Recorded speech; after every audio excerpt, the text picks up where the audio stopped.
Hello again, this is Amin Astani from Certo Moto. Today I'd like to do a presentation that I recently did for the software development community in Las Vegas about beating big tech coding interviews. So again, who am I? I'm Amin. I'm a consultant. I specialize in DevOps and SRE. The reason why I am qualified to talk about this subject is that I worked at Meta for 3 years, meaning I went through their interview process successfully, and then I also interviewed candidates for coding and systems as part of the production engineering department. So I've seen both sides of the interview process. So what we're going to talk about today is to set the record straight about what coding interviews at large companies are like, talk about the specifics of what to expect in terms of the interview, what the process is, how to prepare for it, because this will require some preparation, how you will be evaluated, and then finally, during the actual interview, what things can you do in order to ensure success. So let's set the record straight about coding interviews at companies like Meta or Google or Amazon. So many people think that the coding interview is where you go up to a marker board and you're doing some big algorithmic problem in front of random people, and it's really, really stressful and very, very difficult, kind of like this Far Side comic. Well, yes and no. Yes, the coding interviews can, in fact, be daunting. And like I mentioned before, you do need to prepare for them. But no, they aren't really representative of the actual on-the-job experience, nor are they representative of the people that are interviewing you. So the way that I tend to look at coding interviews is that they are a game rather than a practical skill when it comes to doing the real job. So from the book, Cracking the Coding Interview, there are several quotes that I want to go over with you all. And the first one, which I think is really interesting, is it's about answering questions better than other candidates, meaning that these questions are going to be pretty hard.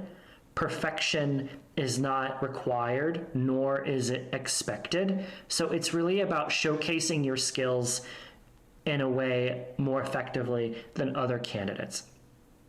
The next quote that's really interesting is, your interviewers haven't seen red black trees since they were in school either. The point about this is that the people that are interviewing you are human.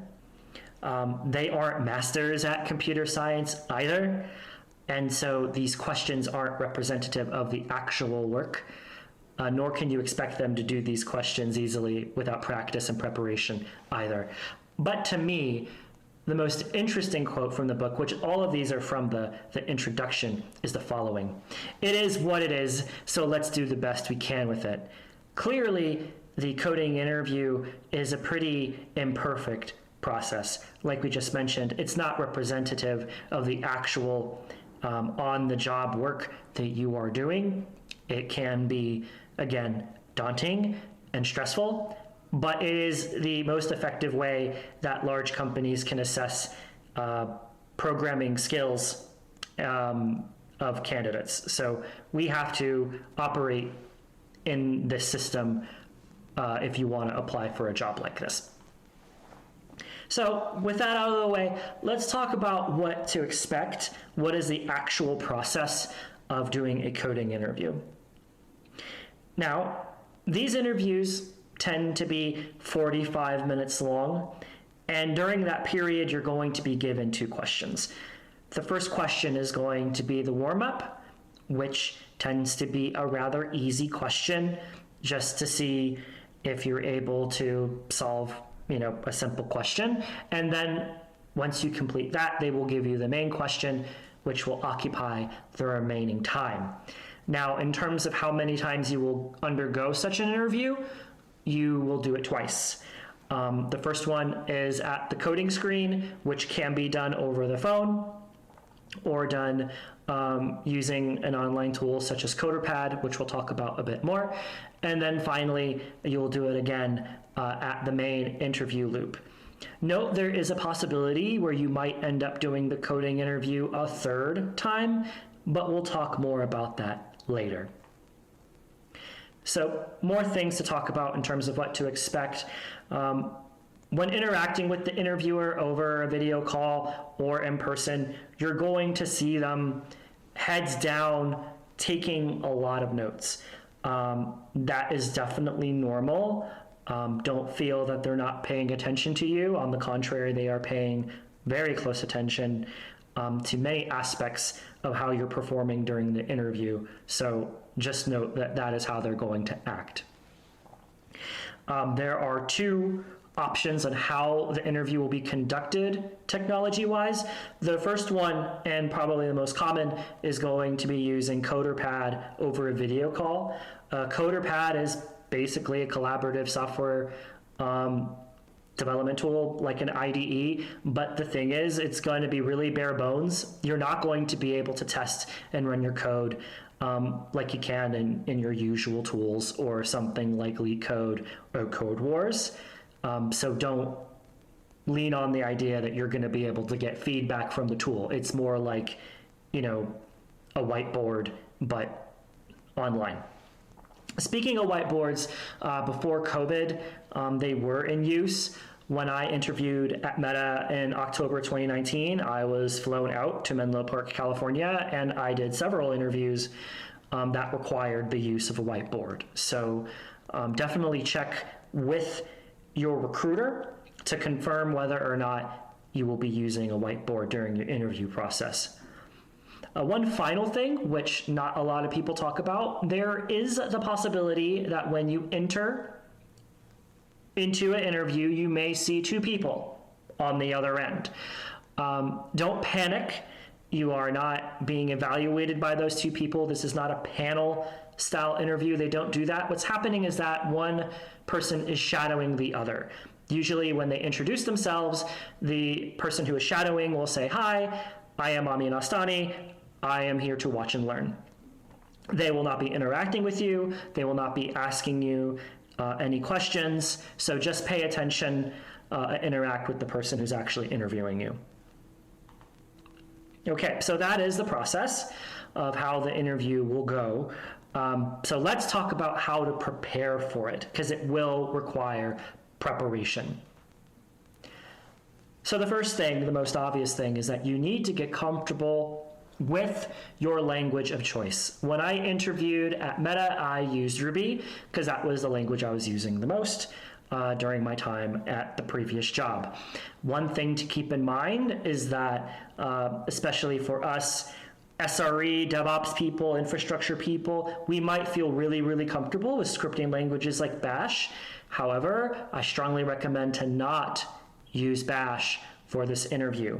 Sure, you can go and write a really clever one-liner using awk and sed and cut and grep to solve your problem, but it basically skips around the types of skills that the interviewer is assessing for. So don't use shell scripting languages like Bash. Another thing that can happen that can cause a lot of problems when you're doing a coding interview is to select a low-level language like C. In my past, I interviewed a candidate where they used C, and they basically ran out of time because they were trying to figure out how to conjure up all of the various data structures that they needed to solve the problem. The candidate knew how to solve the problem, but the language they chose really got in their way. So it's better for you to use higher level languages where it's easy for you to conjure up or instantiate the data structures you need to solve a problem. And a big thing to keep in mind is that you are not going to be able to use a search engine during the interview. So it is very important that you understand all of the common things that you would rely on when answering these programming problems and having that information in your mind, because you're not going to be able to Google for it. You're not going to be able to look it up on Stack Overflow. The interview is assessing what you're able to do on your own. Next, it's important for whatever language you choose, you know the data structures that are available for you to easily instantiate. So for example, Python has things like list and tuple and set and dictionary. It's important to know that those are available, what their methods are, and the right situations to use them so that you can just get straight to coding. Now, depending on the role that you are applying for, the interview and the types of questions that you will get will be different. So if you are interviewing for, let's say, a regular SWE role, a software engineering role, it is going to be more computer science heavy.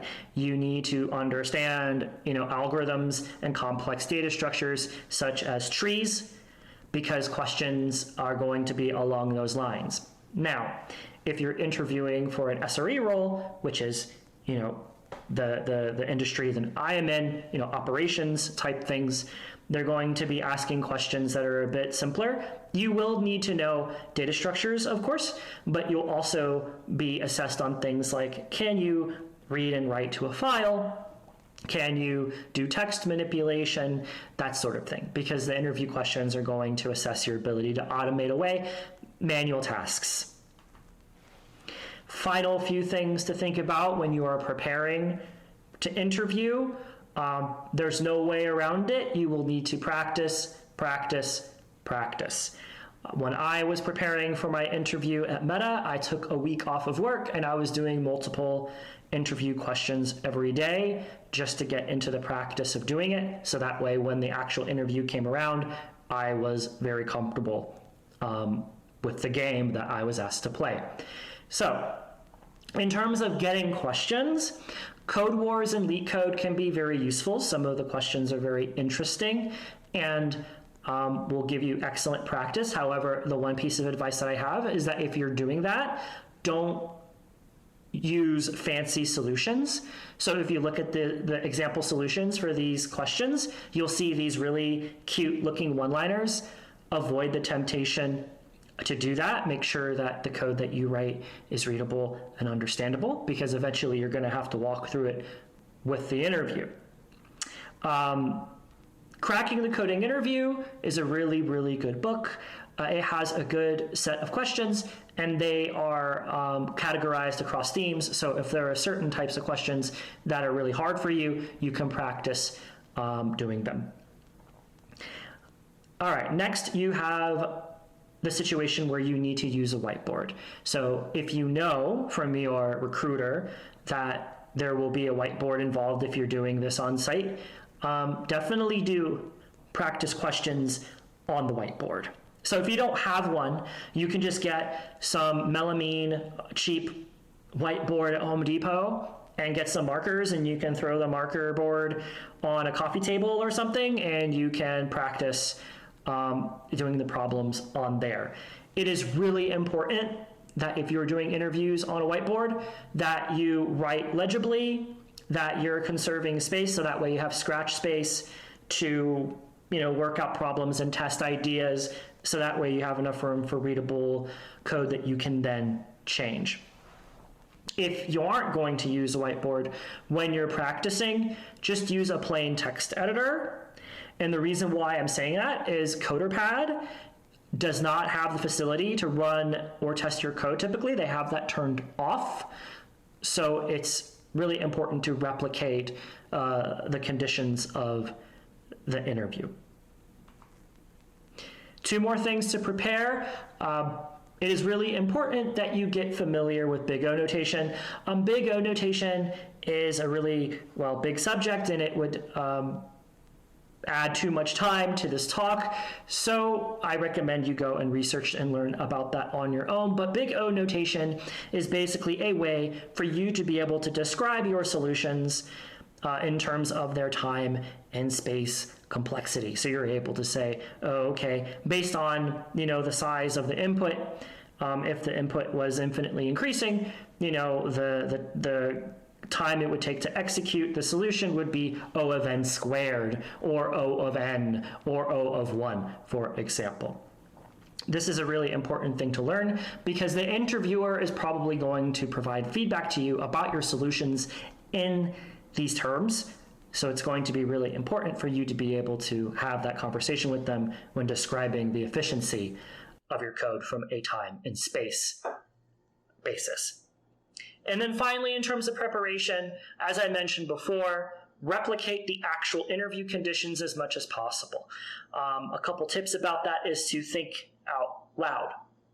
One of the biggest mistakes you can do when you're interviewing in for real, like in a real interview, is to just code silently. It's important to use your words verbally when describing the problem and your approach and how the code works. So do so. Use your partner, your roommate, your pet, or a rubber duck as your interviewer and say everything that you are thinking. And then finally, use the stopwatch feature on your phone to measure the amount of time it takes for you to go through a question, and make sure that for easy questions, you're able to get it down to 15 minutes if possible. And for more difficult questions, that you're able to get a solution out within 30 minutes. So these are all of the things you should keep in mind when it is time to prepare for a coding interview at a large tech company. Now, let's discuss how you will be evaluated. What are the things that interviewers are looking at when assessing how well or how poorly you did during an interview? The first thing, which I already alluded to before, is communication. When given a question, it's important to ask clarifying questions so that way you demonstrate a clear understanding of the problem and you know clearly what is necessary to implement a solution. As part of communication, you should be describing how you will approach the problem, how you will then implement it, and then describing the execution flow once you have a solution on the board. And then finally, the interviewer is going to be providing feedback and asking questions. So it's important for you to be calm, to be polite, and to clearly and succinctly handle feedback and questions from the interviewer. The next criteria that you'll be evaluated on is problem solving.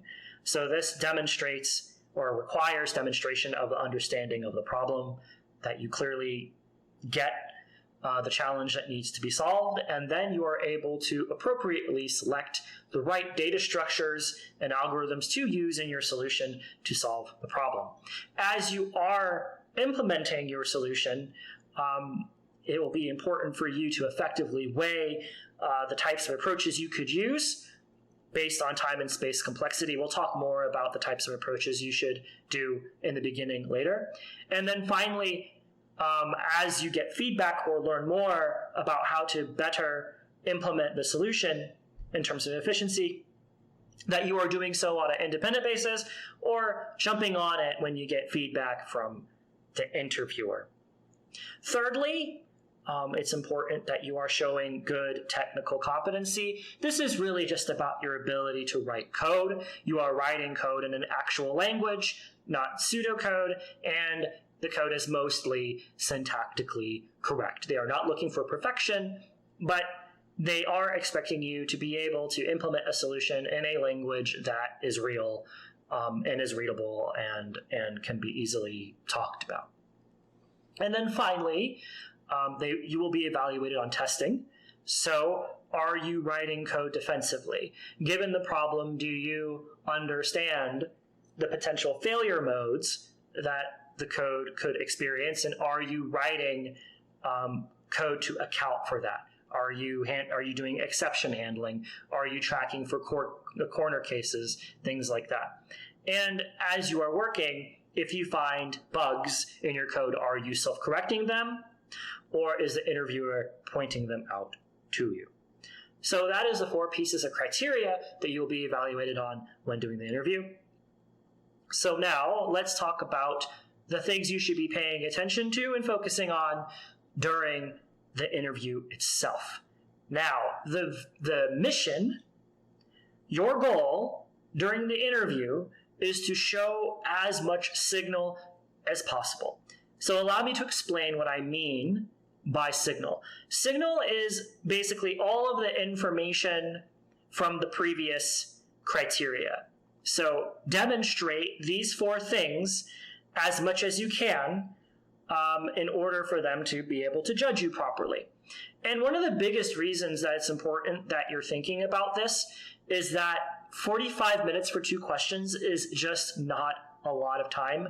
It is very likely that you're going to run out of time on the second question. Know that that is totally okay, and you aren't going to have a bad result just because you run out of time during the interview. It's just really important that you're demonstrating those 4 things as soon as possible throughout.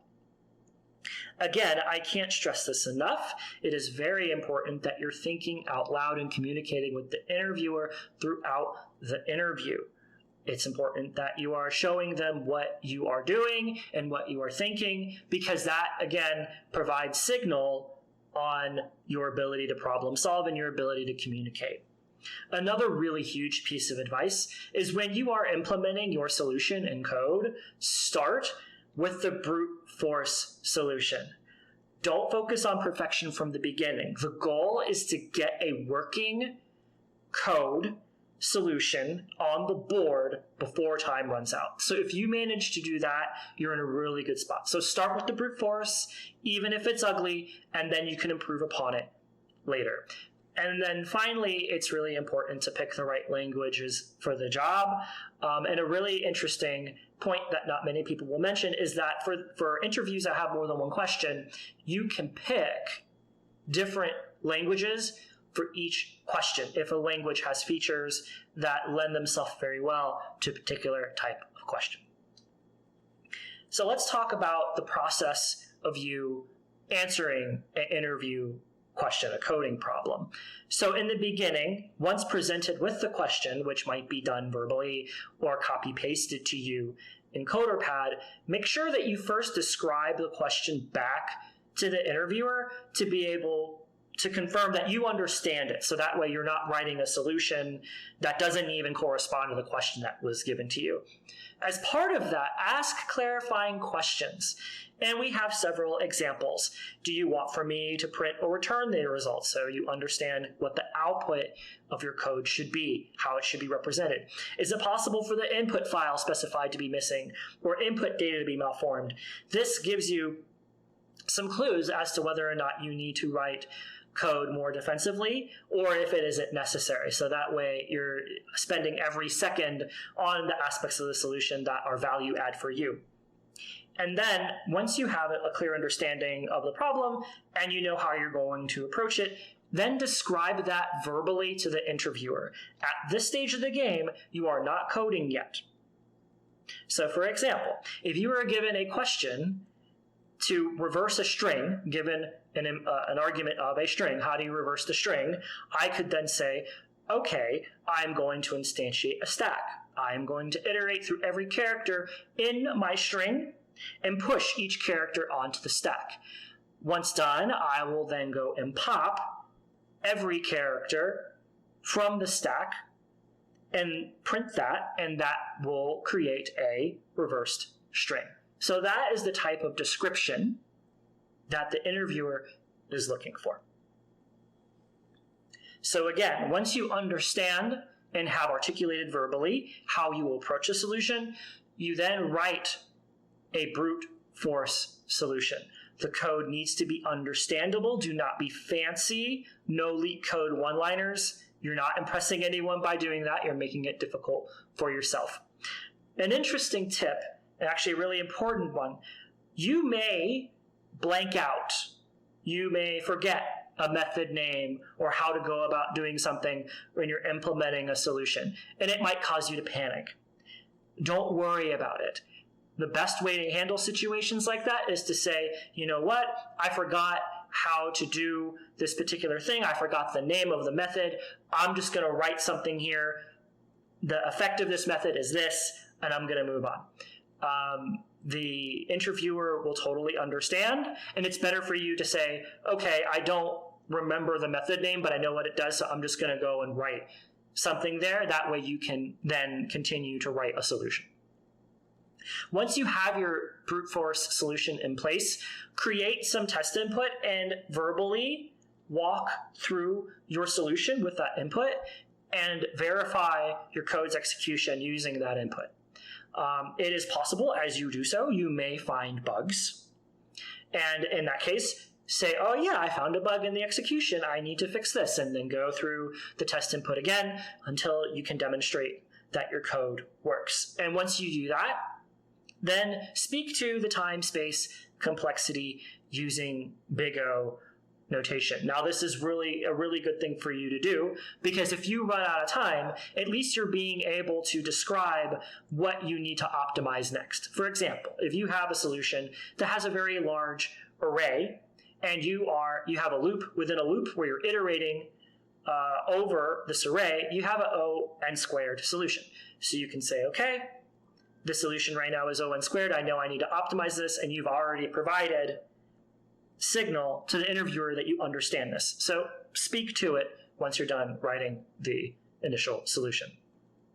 So let's take a deep breath. If you've managed to write a solution, especially during the second question, you're doing actually really well. In my time interviewing candidates for coding, not many candidates manage to get that solution written for the second question. So if you've made it to this point, you're actually doing really well. So now, what you're going to have is a back and forth conversation between you and the interviewer. Now, keep in mind that interviewers tend to know very, very intimately the questions that they're asking. They know the various approaches. They know the corner cases that need to be looked at. They probably even have multiple solutions in front of them across multiple languages. So when they ask questions to you or provide feedback on your solution, pay very close attention to what they're saying. They're probably going to give you guidance on how to improve the efficiency of your code, as we mentioned before, with Big O notation. They might catch a bug for you, or they might find code that is completely unnecessary and start asking questions about that. So in response to this type of feedback, ask clarifying questions as before, and then verbally describe what you're going to do to improve the code, and then make those changes. And one final thing that can take place here is that if you're doing really, really well for a given question, if you're really nailing it, it's entirely possible that the interviewer is going to throw a curveball at you. They're going to ask a follow-up question that is just ridiculously hard to answer. If that is happening, just do your best. You're actually in a really good spot. Interviewers, especially at Meta, they are required to use the allotted time. They will never cut an interview short. So if that has happened, you basically have exhausted the question, and now they're just trying to see how deep you can go. So this is, in a sense, a bonus round. If you made it here, you're doing very, very well. So just do your best, and you might be able to, verbally describe your solution to the problem and not be able to write a solution to it. In that situation, you're probably doing just fine. So now, the coding interview is over. Take a deep breath, get a drink, take a nap. And here are the few things that you need to keep in mind about what happens after the interview. I'm sure you'll become really nervous about, hey, did I do well? When am I going to get results back? So this section is all about that. So at least at Meta, interviewers are required to submit feedback within a day. Even if it's on a Friday afternoon, they require them to submit feedback, that following day on Saturday. Meaning that it won't be very long for the recruiter to get back to you, especially during the screen round when you're being screened, to know if you did well. So a day or two is the time frame. Now, as I mentioned in the beginning of this talk, it is entirely possible you might have to do the interview again.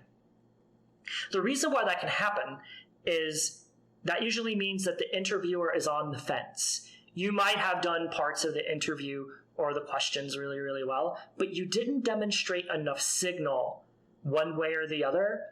So the interviewer might not have enough confidence to be able to say hire or no hire. In that situation, they'll recommend that they interview you again, and then you'll be scheduled for another interview. So that is the one situation where you might get interviewed a third time.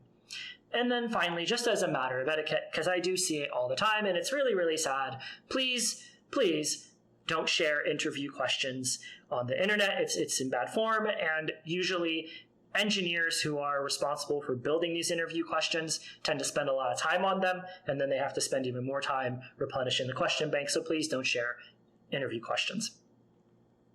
So to sum up, you now know what coding interviews are like at big tech and how they are conducted. You now know how to prepare for them and also how you are evaluated when you do them. And then finally, you know now how to participate in them so you can have the best shot at showcasing your skills and getting that offer. So it's definitely a pleasure sharing this material with you all. Again, I am Amin Astani. I am a consultant at Certomodo. I help engineering teams transform using DevOps and site reliability engineering best practices. Thanks so much, and until next time.